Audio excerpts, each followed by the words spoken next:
right, guys, we have got Ben Silone. Did I get it right? Yep. All right, good. From Arktide here. And we are going to talk about what his company is doing. It's a company I've been following for, quite a while now. And it's exciting stuff in the seasteading realm, but also we'll talk about how that relates to what we're doing and stuff like that too. So, Ben, how are you doing? Doing good. I'm here in a studio in Tampa, Florida right now, and excited to chat. We have something in the water and lots of big stuff happening, so it's exciting. Yeah, I say anybody that's been following your social media stuff, hopefully people are. It's going from cool 3D renders to actually something that actually looks like the 3D renders too, which is sometimes an anomaly. Yeah, and this is you're as far as following us or communicating. I don't know. I think we talked pretty early on, but it's 2 years now, right after years that we've been bouncing around the world and different locations and different ideas and things like that to get where we are now. But very cool. So I guess we'll step back here and we'll talk a little bit about you. We'll lay the foundation here. So who are you? Where did you come from? And why are you doing all this? Let's see. I'm originally from Ohio, which is way too cold, and gradually made my way down to Maryland and then Virginia, and now in Tampa, Florida. And most of my background has been in project management. I've done a lot of overseas work, lived around the Middle East, spent about 2 years probably working with mix of nonprofits and DoD and that sort of thing. And so a lot of this actually started, I've been following things on and off in seasteading and ocean-based tech and just general, it's fascinating, right? Like following SpaceX and things like that. So, but it actually started when I was talking with a friend who was a businessman, and we were talking about Haiti and what can you do to help people in Haiti, and dug into it. We start a factory, create jobs, all of that, and realized that it is so corrupt. And now it's I think it still is, I don't know if something changed, but it's a I don't know, governmentless state, basically a failed government, failed state. And so the only thing I ended up coming to from that, and I did some stuff with like human trafficking out of Venezuela and things too. And the only real thing you can do to help in those places, I feel like, is to help people get out. There's really nothing you can do inside. And so that got the ball rolling on looking really seriously into it. I flew down to Panama and met up with the Ocean Builders guys, who were great, and spent a week there, traveling around a bit. And so joined a bunch of the groups and was just trying to figure out how can I start something. And then that's when my co-founder, Mike Doty, contacted me through Discord, I think it was originally, and we just started talking and said, hey, we should just start a thing. He was in Florida. I wanted to move to Florida anyway. And I think that's, I guess the other early piece of that was we hopped on the Carbon Removal X prize after Elon Musk funded that $100 million prize to remove gigatons of CO2. And so that was something that we very quickly were like, well, we want to do all this ocean-based stuff anyway. We want to increase life in the oceans through aquaculture and all this stuff. So let's just roll with, like, tie all that in together. That's a piece of the puzzle. If somebody leaves Haiti, comes to a floating island outside of the land, and start aquaculture, not only are you providing food, you're providing jobs, but you're also helping the environment through plankton and algae and things. So, I think that's maybe a long version for the intro of how I got here. Winding road. So it's more like a humanitarian issue that really spurred this, I guess. Yeah, absolutely. And Mike had the same kind of thing, talking about, like, what do you do with the refugee situation out of Syria from a few years ago, still ongoing maybe, into Europe and things like that. You have people who are displaced or people who need to get out of really terrible situations in their countries. What do they do? And so that's something that we're both a lot more passionate about, which has also led us to have a really big focus, really primary focus maybe, on being inexpensive and affordable, because anybody can build $1 billion floating city. That's really not that hard. Oil industry does it, cruise industry does it. Anybody can do that if you have enough money and enough millionaires that'll come to it, or enough people buying the gasoline or whatever. So from day one, all of our research has been on inexpensive materials that we can quickly and easily scale up and produce floating islands, or as we're starting out now, floating modules for floating homes. Yeah. Which I'm very minimalistic in my taste, and so I love the look of what you guys are doing. It's like I just look at those pictures like oh, this is just it's harsh angles and it's like clean. It's like, oh, this is beautiful. So yeah, it's definitely my cup of tea. Yeah, it's a lot of people really love it. We've got some folks in North Carolina who are interested, and like one of the guys is a woodworker, and so he has a much more traditional, like the town the marina is at has like a 1940s downtown, and so there's different kind of niche locations. Sure. I think where we have people who really want to do something, which I think would be awesome. But most people, really love it and how flexible it is, and it's kind of IKEA-ish. Yeah, absolutely. So first of all, how was so I wanted to go down and hang out with the ocean builders as well, but then right when I was getting ready to do that, the pandemic hit. So that put a hole on everything. I just never had a rope wrapped around to get, because they took off after that anyway. So it's like they're super busy now. I'm not going to bother them. But so I guess that's a two-edged question.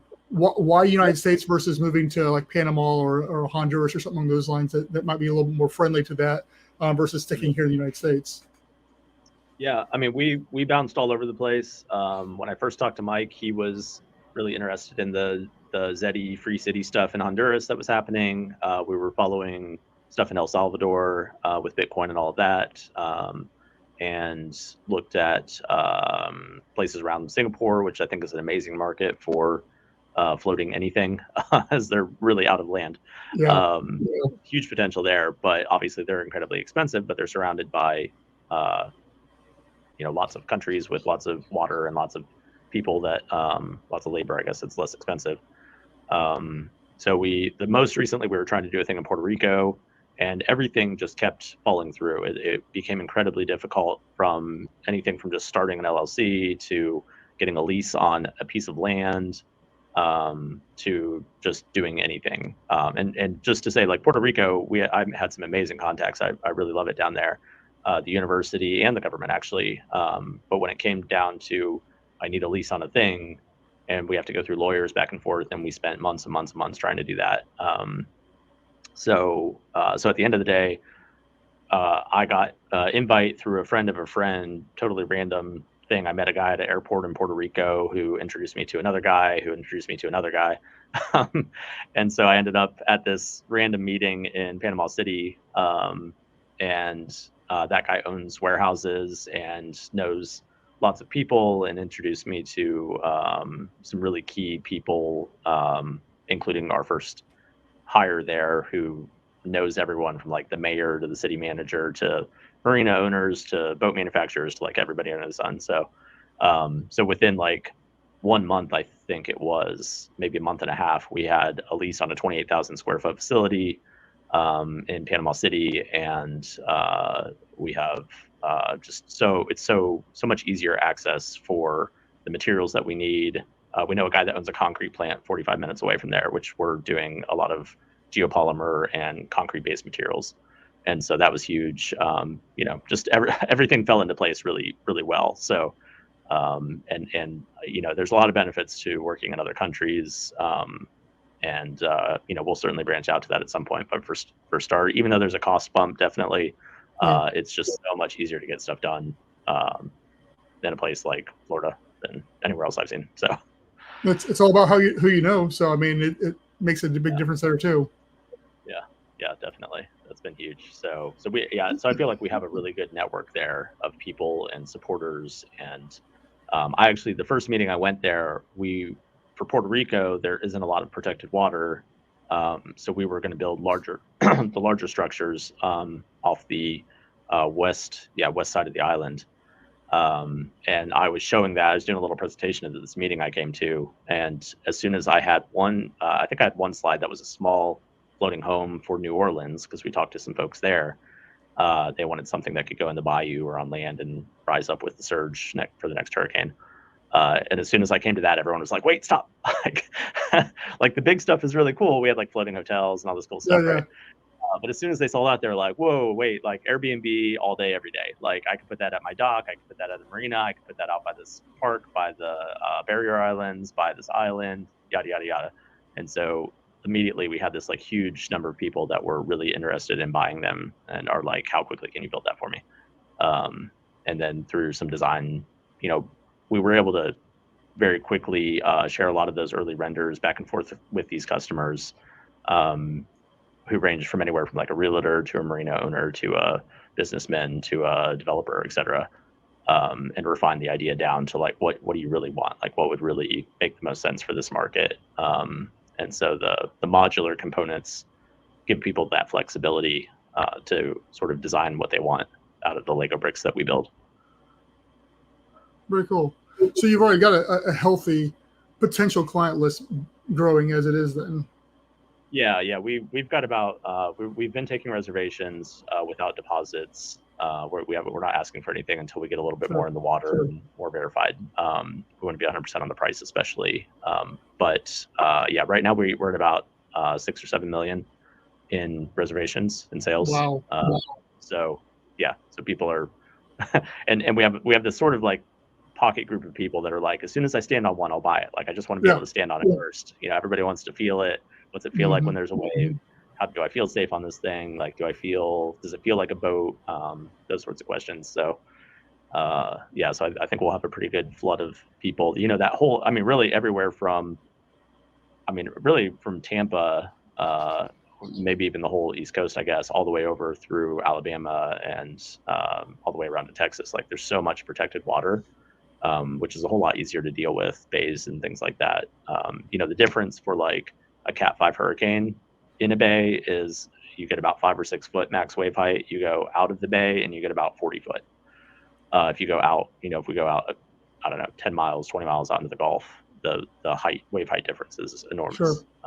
So, yeah.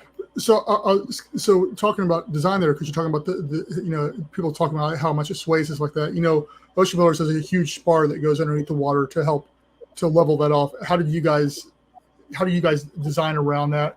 You guys go with a similar design element, or how you combating that? Yeah. So we spent a lot of time on spar-based designs.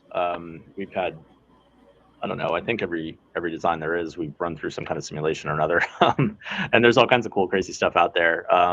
But the spar design, what we ended up with is, especially for shallow waters, so much material goes into just the spar that it costs more material-wise, material costs in all of that structure than the actual living space. And so that's when we started looking at how do we maximize our cost per square foot of living space, for example. So the spar is certainly the only way that you can be out in the ocean with a single family home or something like that. If you're out in the ocean, you're either going really deep or you're going really wide. Those are the two options. You have to go below where the wave effect is, or where it's reduced enough, and put your center of gravity way down there, or you have to be so far apart that you're basically peak to peak, where the troughs are between, which is about 100 meters if we're down by the equator. So 100 meter diameter floating island would handle any kind of wave because they don't get hurricanes on the equator. So that's that situation. And so that's where we were like, well, again, we're putting, especially for ocean, you're looking at maybe 6 meter waves out on the equator max ever. And so you can certainly design something that's 6 meters up off the water, but that spar is going to be about, I don't know, 20, 30 meters deep probably. And so you're putting, I don't know, 75% of your materials in a spar. And so that's when we came to, well, if we want, our goal is not necessarily to make a floating $1 million home. It's to make something that everybody can afford to live in. And so that's scaling that down. That's where we're in the bays, and the water is so shallow in a lot of these places that you couldn't even do a spar if you wanted to. It just doesn't, we're at 2 foot draft right now, which is too shallow for some areas. It's like the bayous in New Orleans and things like that. So, So yeah, so those are kind of the different design things.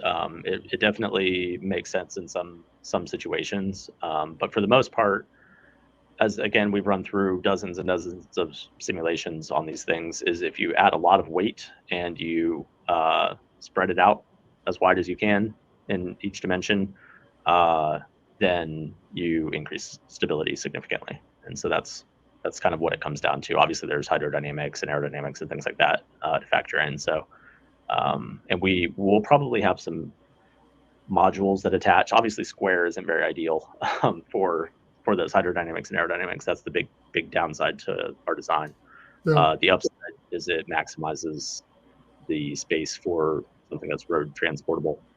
But if we have some like deck modules that help curve out that bottom a bit, it'll help with the hydrodynamics too.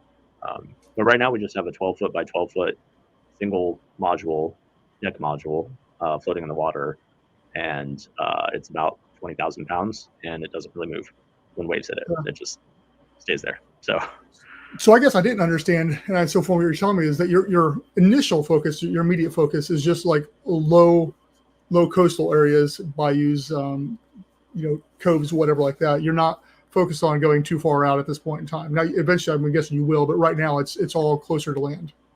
Right. Yeah. So basically the steps that we see right now is we build these, which again, 12 foot by 12 foot modules that are square. You can piece together as many as you want. So you can make a pretty massive structure. At a certain point, the connections, which will be really rigid between those modules. But if you try to I think we'll be able to go out in the Gulf at times, but it's not going to be like hurricane survivable out in the Gulf. I mean, we're still testing that in the Bays even, which everybody asks about hurricanes. Of course, that's a huge question. But you can move it around. So I mean, if it comes, just move it around. Right. Yeah. And I always tell people, I'm like, if you put anything in the path of a Cat 5 hurricane, it's probably not going to survive, short of like a bomb shelter. I mean, that's just reality. But yeah, you can tow them around. So, but the next step, what people are interested in this area is floating amphitheater that we can, there's just like these strings of tiny beaches all the way along. And so obviously not every little beach town has the ability to have a stage and have all this, set up for it. But if you have a floating platform that can just float beach to beach and be an amphitheater, and people can raft up to it on their boats, you can pull it up to the beach, have a party on the beach, that kind of thing, with a concert or show a movie or whatever. I think that's what takes us from these smaller modules that can be anything from like a floating tiny house to a small floating hotel in protected waters to the large dome style floating islands that we will be able to put out in the Gulf. And eventually, again, if it's big and heavy enough, it will survive everything, including a Cat 5. You just have to be big enough. That's kind of the key point. And, right. So folks, so we're starting to look down the road a little bit. So where do you see? I mean, realistically, everybody says, where do you see yourself in 5 years? But the 5-10 year, what you guys' plan for that? Yeah, and that's the thing. My biggest concern with when we first started going into Panama City and having all this interest in these smaller structures is I don't want to get sidetracked from the bigger picture stuff. I think it's really cool. I'm really excited about what we're doing right now, but all of the materials that we're using and a lot of the methods that we're using will transfer to larger scale structures. It's just on a smaller size. So we're trying to, as we design it, keep everything we do now at a small scale in mind for the large scale, so that we can quickly scale up to those larger structures. Because when you do that, then you can get into energy generation and aquaculture and actual like big environmental changes that are beneficial and things like that. So yeah, I see right now we're trying to scale up our manufacturing of the small units as we have all these customers and get a couple more prototypes in the water. That should be over the next couple of months. And I would like to be delivering to customers by the end of the year, certainly November, December timeframe. And then, so once we get that rolling, then we'll be able to fund our larger structure, that first amphitheater float will be the first big one. And for that, we'll have to build it on the water, obviously, since it'll be so large. So that'll be a step up. But I would like to be in a position to do that next year, and then move up to ocean scale stuff. Again, that's pretty much ocean scale at that point. So so next year, and then so in 5 years, yeah, I would see a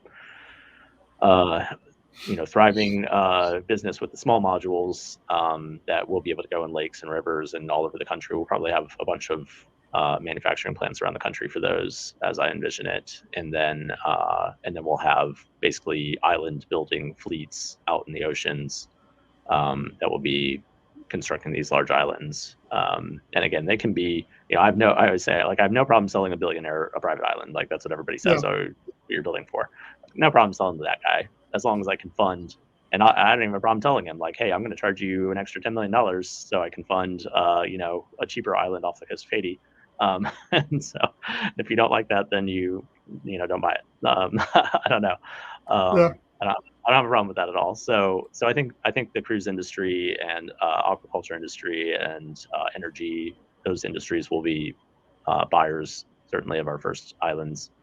And then places like Singapore, Dubai, Maldives, South Korea, Japan. There's a lot of countries that are really interested in floating structures already. Sure. And so yeah, I see us having mobile fleets in each ocean, really.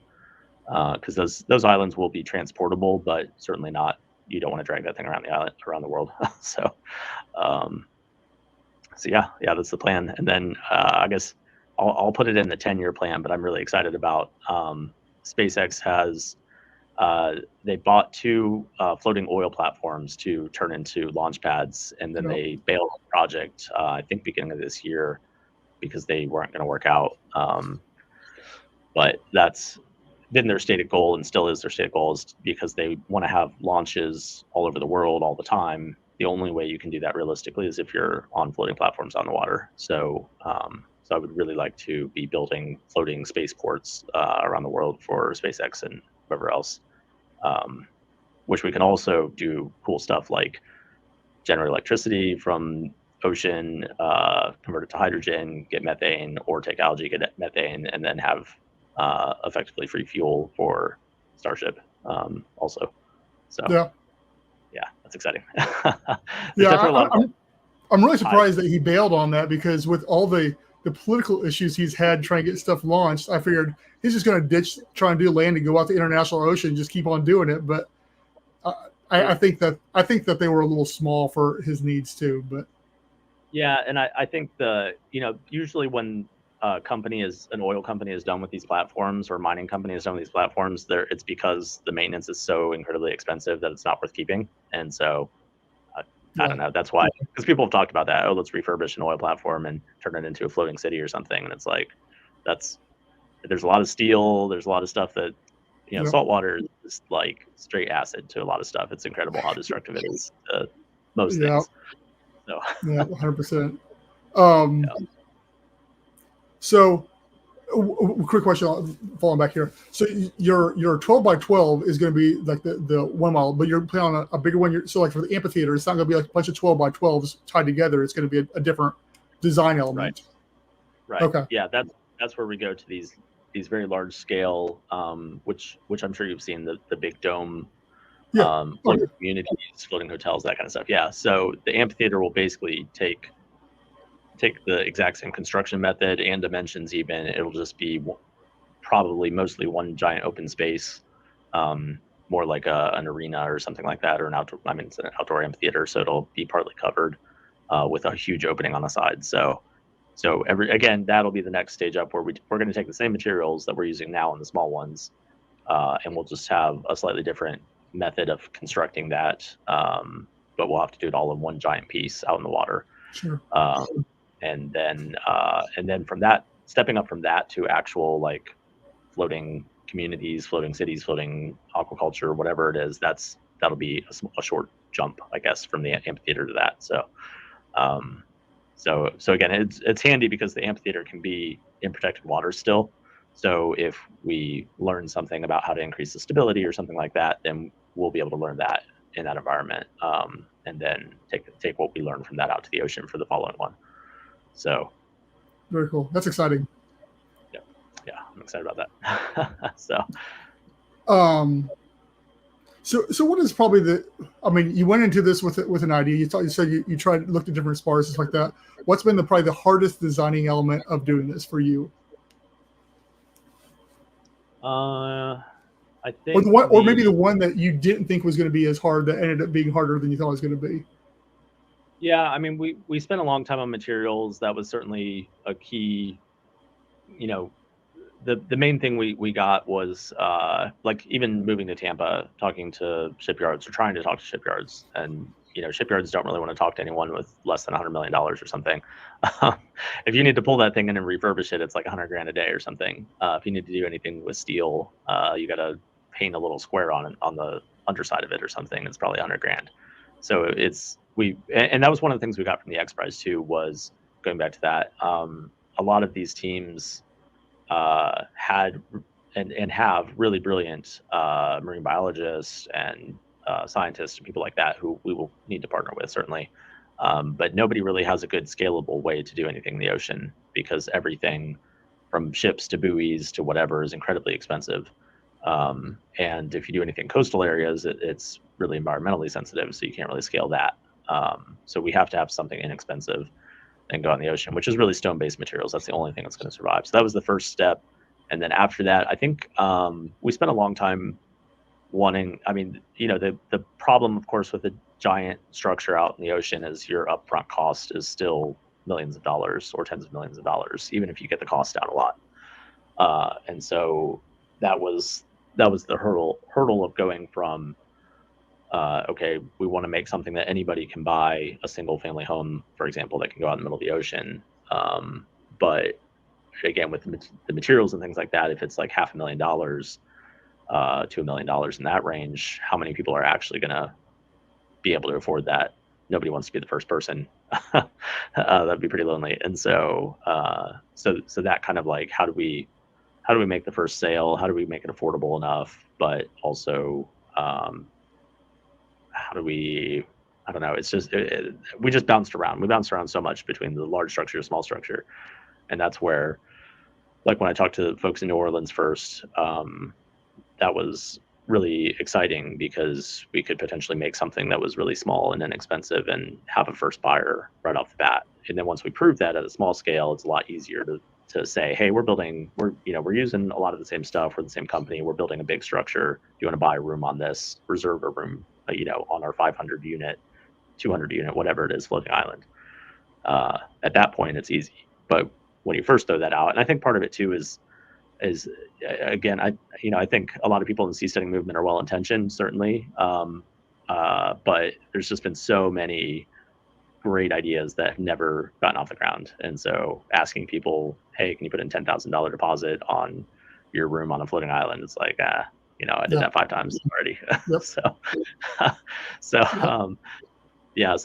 that's the whole like design thing, because I love the idea of just like, let's just be able to slap something together. It costs $100,000 for a person to buy a thing, and it can go out in the ocean. And that idea, that was kind of the goal. And I don't think there's a way to do that realistically. I think you get what we're doing now is $100,000 off-grid tiny home that can go in, again, bays, rivers, ponds, lakes, whatever.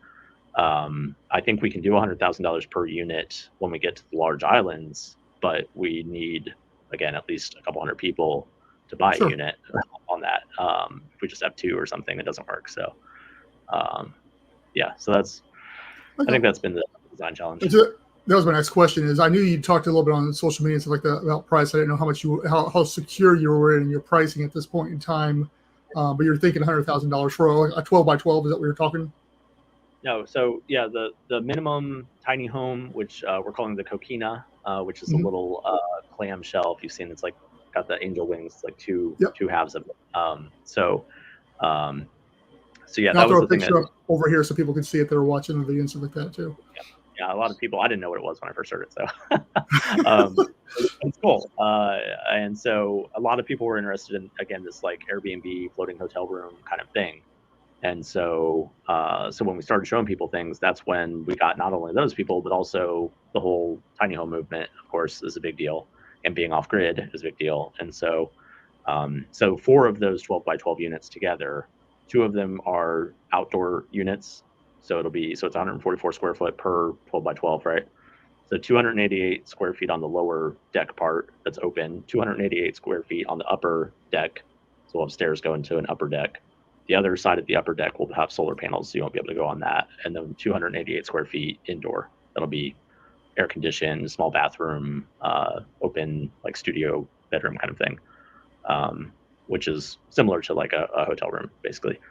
But obviously, if you're out on the water, you're going to value that outdoor living space a lot more than you otherwise would. So we're, however you want to factor that into the whole thing. So all of that off grid, solar, battery, as far as like waste, how often do you have to remove it? And no matter what system you use, at some point you have to remove a little bit of human waste. So, so there's a couple options for that, but that's the package that we're working on putting together for $100,000. Wow. Okay, that's a whole lot better than I thought it was going to be, man. That's a steal right there, man. I know a lot of people are like, "Oh, you should charge more," but again, our right. Kind of driving focus is that if you drop $1 million, you can go buy something awesome. You drop $5 million, you can buy something awesome on the water. I don't need to reinvent the wheel on that. It's something that anybody can afford. And we've had a lot of people, economic development directors and city managers and that kind, even with military housing, that have, as soon as we say that, they're like, oh, workforce housing, base housing, like everyone needs affordable housing. That's a huge deal.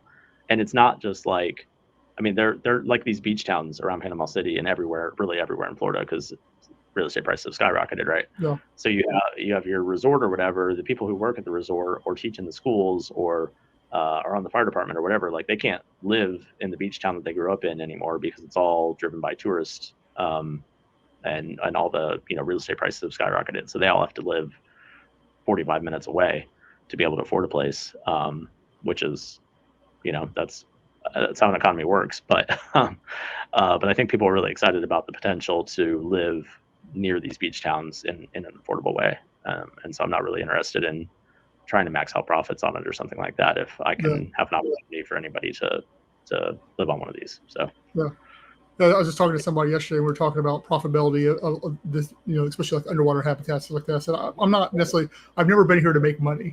It's all about getting as many people into the ocean as possible. I think once people experience that, it'll PR itself and do the same thing. I think same thing with you guys. Once you start getting some, boots on the ground out there and actually get people on it, it'll sell itself too.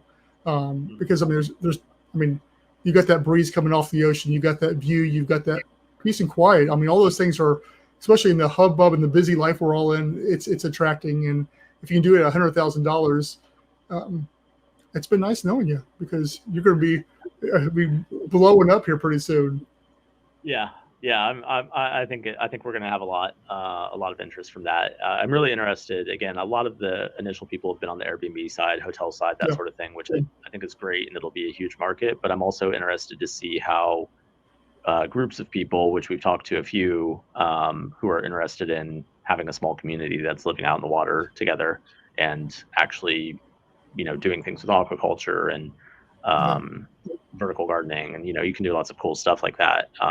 And what's interesting too is if you do something like that on a lake, for example, which you could buy whatever, a large pond or a small lake, you can get that anywhere for very cheap. And obviously there's just lots of water everywhere else, but there's a lot of opportunity. It's a lot, it's a lot easier to start on a blank slate like water, I feel like, than it is to buy a piece of land somewhere and try to make that gardenable and build your houses and dig out foundations and all this stuff. Like I know it's unconventional, and a lot of people don't really understand it, but it's really it's really working with a blank slate when you're on the water, and you can put what you want there without.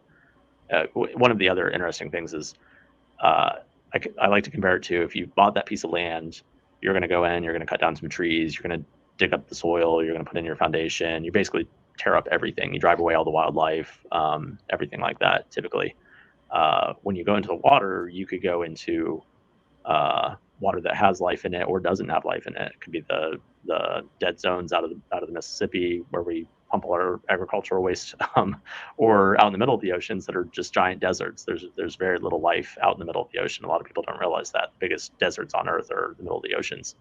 But once you put anything, you put a log in the water, and fish and every other form of life in the water is attracted to it. They want to have some kind of habitat. They want to have nutrients. They want to have someplace like that. And so anywhere that you put something in the water like this, obviously, I'm not talking about dumping plastic or something like that, but a stone-based material, basically, where you can have habitats on the underside, life will come there immediately and thrive. So that's the other, like, I think one of the things I find frustrating is this concept where either humans can thrive or nature can thrive, and they're they're opposing each other. And it's like, no, we have solutions, I think. And I think in the water is a big part of that solution where we can both thrive together. Yeah, so. And that's actually, I was saying before we hopped on here, I just did a podcast about the thing. People are saying, "Oh, stay out of the water because you're already ruining the land." I think that from a business standpoint, it's in our best interest to want to bring as much life to what we're building out there, for one thing, because it adds value to it to have that sea life around it. And as you just said, anything we put in the water builds a new community. So whether it's above the water or like us underwater, we're building new artificial coral reefs. Sure, it may get disturbed what we're doing, especially at first when you're putting the thing there, but after the fact, what you're adding to the area should at least double what you took away from it. Right. Yeah, absolutely. I mean, there's going to the ocean-based, if we have a floating island and we have this frame underneath of it that can support floating coral reefs and fish habitats and all of this stuff, if it's a resort, for example, or even if it's a community of people who just want to live there, obviously they are not interested in some kind of monoculture, mass production, how tight can we pack in as many fish as possible, one kind of fish or something like that. They want to have diversity. They want to be able to dive down there and enjoy the life that's down there. And so there's an incentive to have a polyculture, a mix of all kinds of different life, and have shrimp and crabs and oysters and all these different things, both as a food source and to dive down and see visually. Yeah. And so it's the highest and best use of that upper structure benefits the nature on the underside of it. Whereas on land, I mean, there's subsidies and there's all kinds of factors at play as to why we do mass production, monoculture kind of stuff. But it's I don't know, it's just a different everything is different, I guess. You can't really apply land logic, I guess, if I could say that, to the water. Everything is different. So And so with being a floating structure like that, get into like some of the regulations and legal aspect, you're just pretty much classified as a boat then, pretty much, as far as how. Yeah, for the small structures we're with now, we've talked to tons of people about it. We're continuing to talk with people about it. It's technically classified as a barge, which doesn't even really require registration. But we will probably go through the process to get it registered as a boat, which it typically you have to have some kind of motor on it itself. But those are, the people that we're wanting to work with from the get-go are the environmental side of it. We want to make sure that we're improving the environment under and around these structures, not having a negative impact in any way. Which I think we can do, especially when you look at a lot of these areas like oysters, for example. The whole panhandle of Florida used to be one of the biggest oyster harvesting areas of the country, and now all the populations are like 5-10%. But anyway, so that's a huge deal. And the other piece of it is, a lot of these will be for tourism. They'll bring in tax dollars by bringing down tourists and having bed tax and whatever the normal taxes are, that kind of thing. But we also want to make sure that we're not parking like a city of these out front of someone's house or something like that. So we're trying to make sure that we, just talk through all of those things with everybody from the get-go, and how can we how can we make sure that everybody's on the same page and everybody's happy? And yeah, so there's a couple elements to that. Once we get out in the ocean, yeah, I don't know. I mean, I think there's enough ocean-based barges. They're just large floating structures that don't have any means of propulsion. I don't really see there being a big obstacle there. But I don't know. I'm fine with finding something else. Just I haven't really seen a big need for making a big push for that.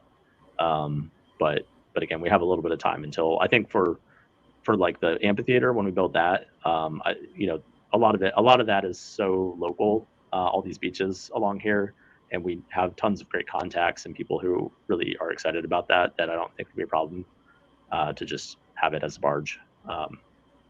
So yeah. So do you see a way for these to be attached to the land by any ways, or are always going to have to like take a boat or something out to them? For the small ones? For any of them, I guess, at any level. Yeah, I mean, obviously, the bigger you go, the more draft you're going to have on it, and the shallow areas are going to be the biggest issue. Sure. Even for like an amphitheater, that's one of the biggest. There's a lot of really shallow sandbars and seagrasses and things like that. So that's probably the hardest part with that. For the 2 foot, some people, I mean, one of the first people we talked to wanted just a little office. They lived up north somewhere in New England, I think, and they have a vacation home on the water, and the guy just wanted an office on the water so he could get out somewhere quiet, his kids, and yeah. So he I think he just wanted wants a 12 by 12, glassed in, air conditioned little office space right off his dock, and I think like boat houses and things like that. But we also, again, we have a lot of interest from marina owners who want to put these in. And people could even be full-time residents, sure. But a lot of it would be Airbnb. We actually had someone too that was looking at putting floating homes down in Key West because they're obviously don't have any more room to build anything. And so you could just put a dock out and put these units out and have basically hotel rooms or something like that out in the water. So yeah, we have a lot of different use cases. Some people love the idea of it being by the barrier islands or the beaches and things like that. And, you boat out there and you've got a paddleboard and a kayak and stuff on it, and people can go wherever they want, or most people will probably rent a boat for the weekend or whatever. And then, then we get into the other cool thing that we have coming in January or February is Jetson. I don't know if you've seen the Jetson Aero out of Italy. It's an ultralight single pilot quadcopter. And so you will be able to fly from land and land on top of your coquina with this little ultralight. It doesn't, I don't know what the rules are exactly. If it's a single pilot ultralight, you don't need a pilot's license for it even. So that'll be cool. Just cool. That'll just be cool. Yeah. I don't know. Anyway. Yeah, absolutely. So here's, as you're talking about, so I'm thinking, so with the, this is kind of backtracking, kind of off the path there, but with the technology you guys are using to build these and stuff like that, could you have done this 20 years ago? It's possible. It was definitely a lot of these materials and things were definitely in their infancy. Yeah. The getting into really high strength concretes and geopolymers has been there's been a lot of research in the past, I would say 10 years, especially. A lot of it, unfortunately, is in Europe. I mean, it's not unfortunate for Europe. It's unfortunate for America. Yeah. We're pretty far behind on building materials technology, unfortunately. But yeah, so lots of research. What's that? Yeah, the roads. Just look at the roads. Yeah, I think there's way better solutions to all of that. I actually grew up in construction. I forgot to mention that part. My dad was a contractor, so building homes, and everything about like stick built. Fiberglass insulation, like all of that just drives me crazy. We have really bad building methods that are designed to build a house as quickly as possible, and doesn't matter if it falls apart in 50 years. So I'm not a fan of that. I will say too that the materials that we're using, if you get into ultra high performance concretes and again geopolymers, those have life expectancies of 200 to 300 years in salt water. Wow. And so that's another piece of it, is we don't want to have a disposable home or a disposable piece of tech And again, we don't want people to have to pull it out of the water and have to paint it or something like that. The white that you see on there is with white Portland or white pigments or whatever built into it. So it's not, you don't have to go back and paint it unless you want a different color, of course. But we want to, people say like, well, what about stuff growing on it? And we're like, great, like we want life on it. It's not going to be destructive to it. It's actually going to add, because we want heavy, we're not trying to be streamlined and go through the water. That added weight just increases the stability. So we love it when life attaches and grows and creates these habitats and all this stuff on the underside.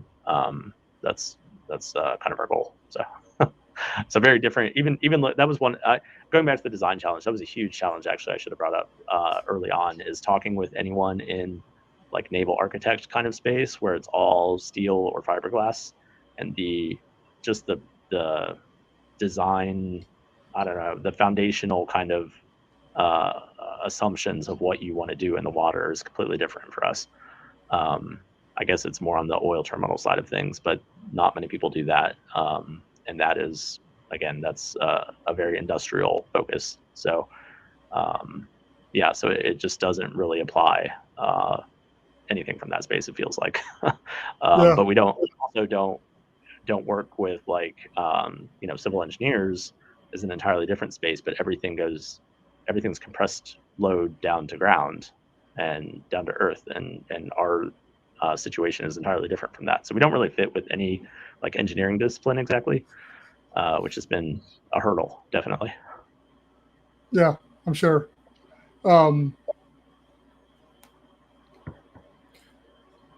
So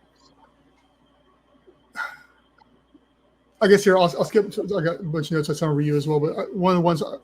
So what's the obviously you talked humanitarian purposes and stuff like that. Is that what, when people look back, 50 years from now, is that what people want you remembered as?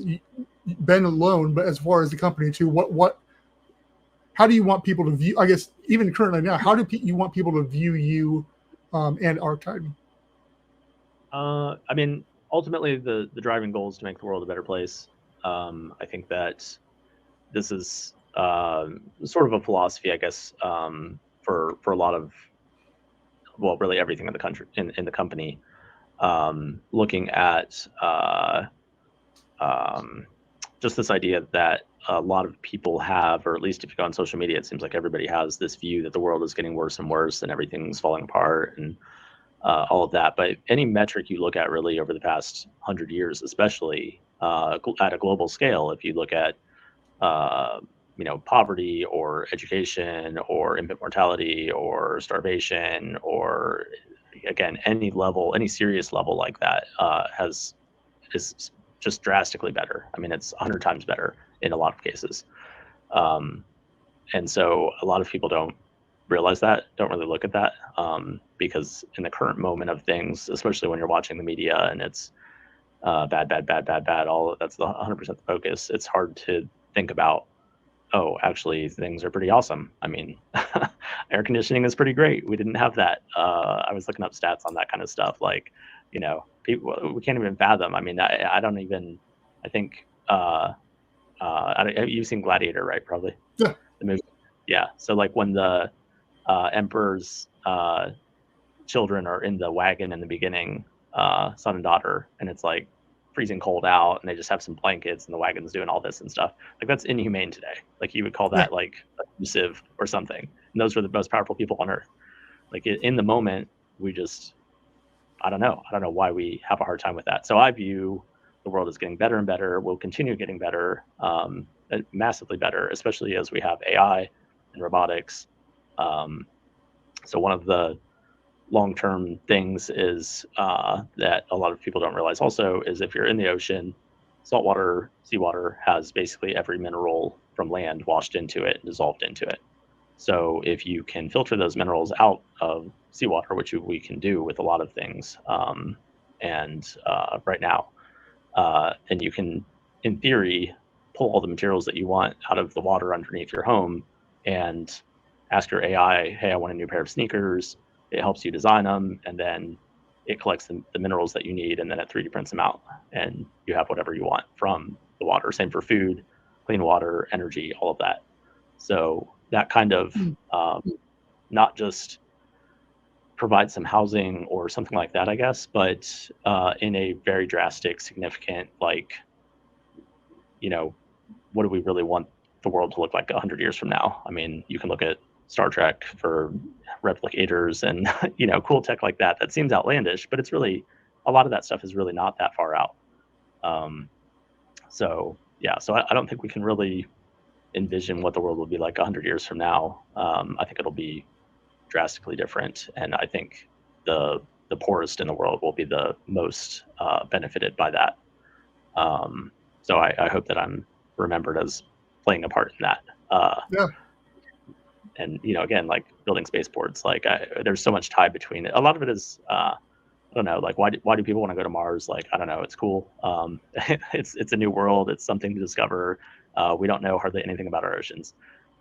We don't live on them. We don't utilize them for anything, hardly at all. It's a new place to create new worlds and discover new things. And I think everything we do in that regard makes the world a better place for both humans and nature. So, yeah. Yeah, I've said, I think that the difference is, you've got the Elon Musk and the Jeff Bezos and stuff like that making space sexy and bringing all the attention to it, whereas there is nobody for the ocean. I mean, you've got the Cousteaus and stuff like that, but they're not even doing anything really that much for it, who used to be a big name for, look at the ocean. But now there is nobody. So we're kind of just, and I also think the fact that you can go out and touch the ocean, you drive and you touch it. So it's not as big of an anomaly and a mystery, even though it is an alien world and it's 70-some% of our Earth, and yet we just don't care. It just take for granted.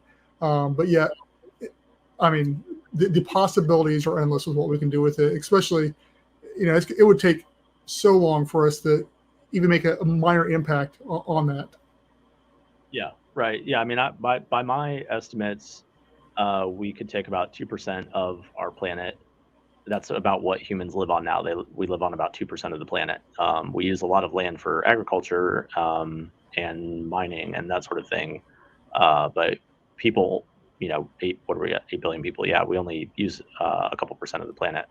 So if we take that out to the water, 2%, and everything's vertical, underneath of that 2% is all of the energy, water, food, minerals, everything else that we need. We have some orchards and things on land still, but that I don't know, we're not even close to that. Like, we're not even touching that. And what the oceans can provide, we don't need to like take over all of the oceans. Like a lot of people, I feel like a lot of the response is like that. Like, oh, you're gonna just go out to the ocean and take everything you can. But that's what we're doing right now. I mean, we're out massively overfishing our oceans. China sends their fleets to Peru because they've overfished everywhere around China already. Same for a lot of countries. They have to go across the oceans to try to get some fish. And so the current state of things is not like some kind of environmental paradise where we're going to go in and do something. Like, we're going to go in and add life to it or create the base for life to grow. Yeah. And I think that's the misconception a little bit too, is, that I saw one time is like, you can fit everybody in the world into, like, the state of Texas comfortably. And so it's not like we don't have a population issue, we have a resource issue. And I think that the ocean can fix that resource issue, even land could if it was used properly. And so, yeah, 100%, if you could start using, floating houses, floating islands, and like that to pull those minerals, like you're saying, or whatever, it solves a lot of issues. Yeah. There's just no, again, I know maybe it sounds outlandish to say, but I don't see any good scenario. Like, I know there's vertical farming and we can do stuff with human waste and water we can get from the atmosphere, or we can desalinate and bring it in or something like that. But the solutions on land are far more complicated and again, still have some kind of negative against the environment. Whereas out in the ocean, it's really, again, it's a blank slate. It's such a simple solution. I know that sounds a bit outlandish. It's so much easier to go out in the ocean and create even housing for 8 billion people. Like, I don't, you could, and again, that's part of the question. Like, okay, if you can go out and draw these materials up and you have everything automated, then why can't you just print out new islands in the future? Like, we can just generate land for free. And again, we're not saying we're going to cover all the oceans and destroy everything. We're covering a very tiny proportion of our oceans. So at what point does it not even make sense to live on land unless you just feel like living on land? But as far as the cost situation, if you could live out in the water and have everything, all of your needs met for free, that's a very realistic future scenario, I think. And you're also doubling the real estate for the ocean to grow onto as well, and for life and stuff like that. So, I mean, what more are you giving back at the same time as taking? So yeah, it's people have laughed at me for decades about this idea of living underwater and stuff along those lines. But it's first off not a crazy idea, and it's not as hard as I think people make it out to be. Same thing with this. It's the technology's there. We've done it before. It's just simplifying it and bringing it to the masses. Yeah, and I think that's like we were saying before. Like I think, I don't know, maybe it took a week or something, and people were like, "What about an underwater room underneath my floating house so I can see life down there?" Like people love that. And I love that. Like people want to see there's a whole world down there that nobody can experience typically, or it's very difficult to. And so yeah, that whole like above water, floating underwater, down all the way underwater. I mean, all of that is a single, very related kind of thing. So I'm excited about all those elements. And yeah, I think, I don't know. I mean, our slogan is the ocean is our future. And I think it is. I don't really, again, I hate to sound too outlandish with it, but I don't think that we have an abundant future without utilizing our ocean in some way, some significant way. And again, that's not to say, in addition to land, it's to relieve pressure on land by going out to the ocean and helping the environment while also helping humans. Yeah, 100%. So have you guys started designing like an underwater room? We had some initial designs on it. Yeah. A lot of the tricky thing again is the sandbars and things there. If you put even 8 foot down, somebody can stand up in an underwater room, then you're pretty restricted on even getting in and out of some of these bays. So we'll, I mean, honestly, on our demo unit, we'll probably do that pretty soon, or probably our second unit, because we won't be able to move it as much. That's the only real restriction in it, is it's kind of where it's going to be. But yeah, I mean, I already have ideas on how to do that. So I think it'd be awesome. So very cool. Yeah, I'll be curious to see those too, because that'll be cool. I was talking to some guys over in, I think it's Sweden, contacted me, and they were building a floating gazebo, and then it turned into like an underwater room on a floating gazebo and type of thing. They were wanting to get my ideas and stuff like that. So we talked for quite a while. It sounded like very similar to what, it was just like a square room underneath. There was windows around it type of thing, like everybody does. But I think you can do some unique things, especially when you've got that floating surface above it. Yeah, I think again, a lot of it is if we can real world prove that we are benefiting the environment around us, not just theoretically, but we're actually proving that in the real world, then that's a lot of the obstacle. I mean, I'm not saying it's unreasonable to have a huge concern about harming the environment by putting stuff in the water. We're very, very, very conscious of that. But I think that a lot of times it goes from being very concerned to just saying, well, you shouldn't do anything ever. Like, let's just ban any, like, an underwater structure forever or something. It's like, wait a minute. Like, I think we can go in and have a positive net impact on the environment. So, but yeah, I'm excited. 100%. Yeah, very cool.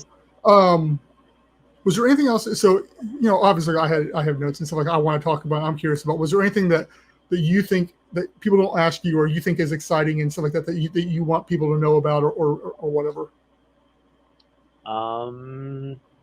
I think I mean, the big stuff right now is just because I don't think I said some of the details, but as far as what we're doing in Panama City, we just hired a couple people in the past couple of weeks, growing our team there, and we'll be setting up the building that we got the lease on has been getting some repairs, and so yeah, we're basically working on ramping that up to be able to deliver ultimately about 50 of those tiny homes a month. So that's another thing of it. Like, there's even tiny home, container homes, there's all these different companies doing that kind of thing. A lot of them are very custom and very one-off.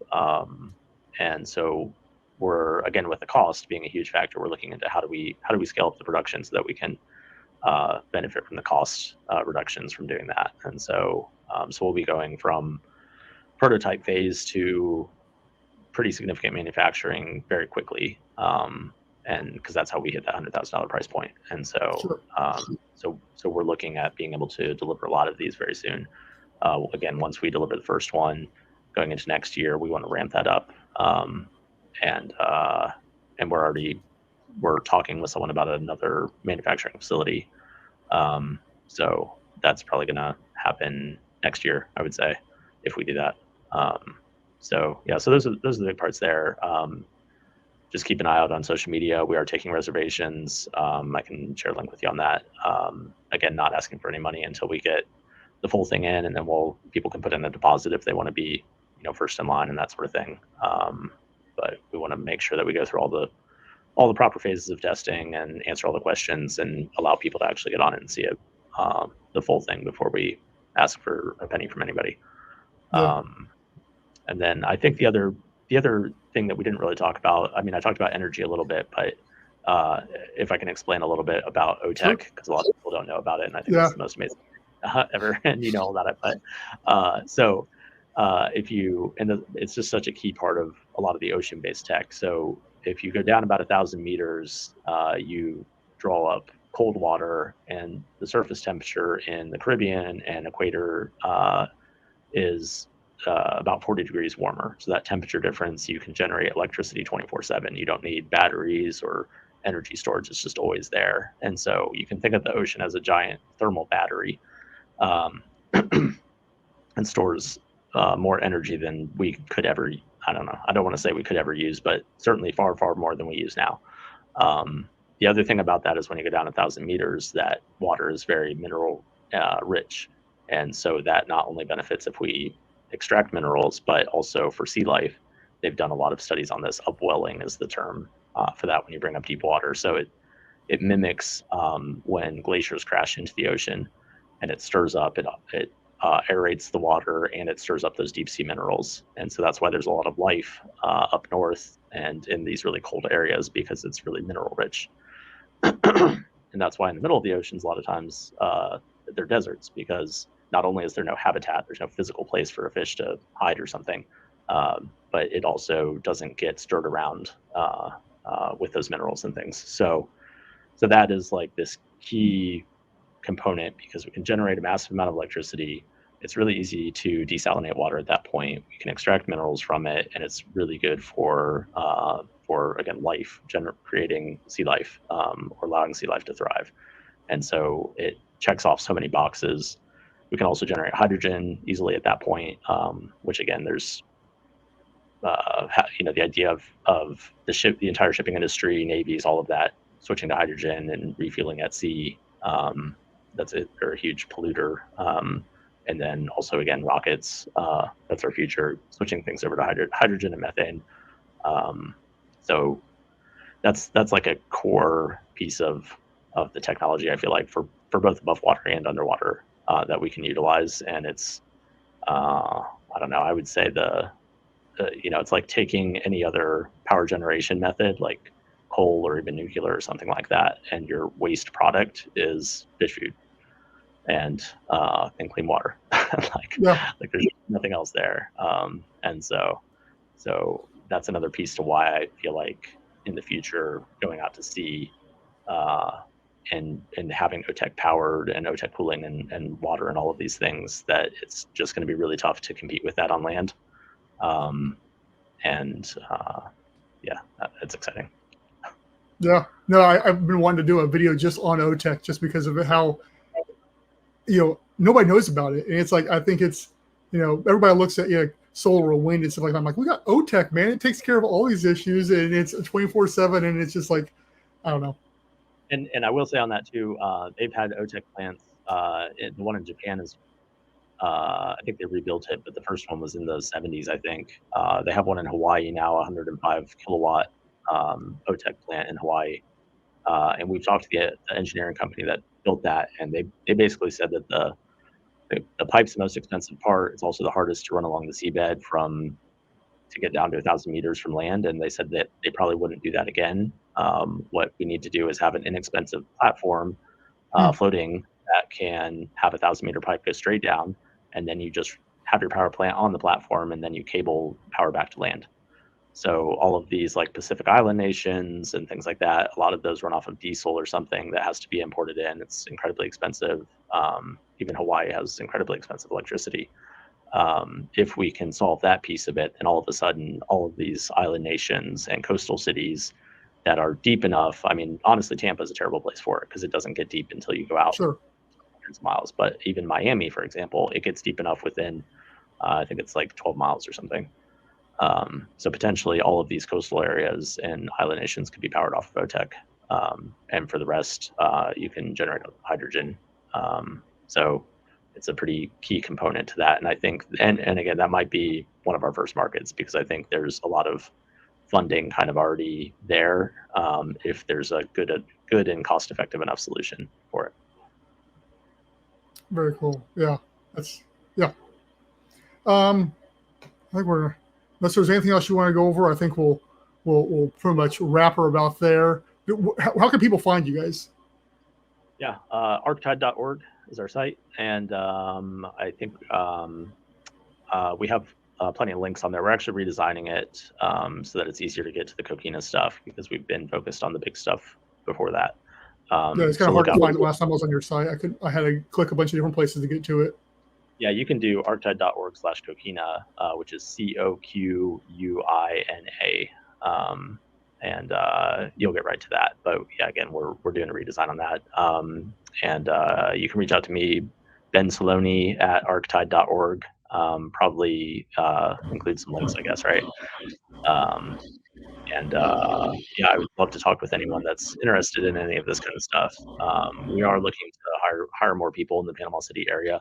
Those will be physically located there. So that would be awesome if there's anybody there specifically. Yeah, reach out. I'm reaching out with people. So just,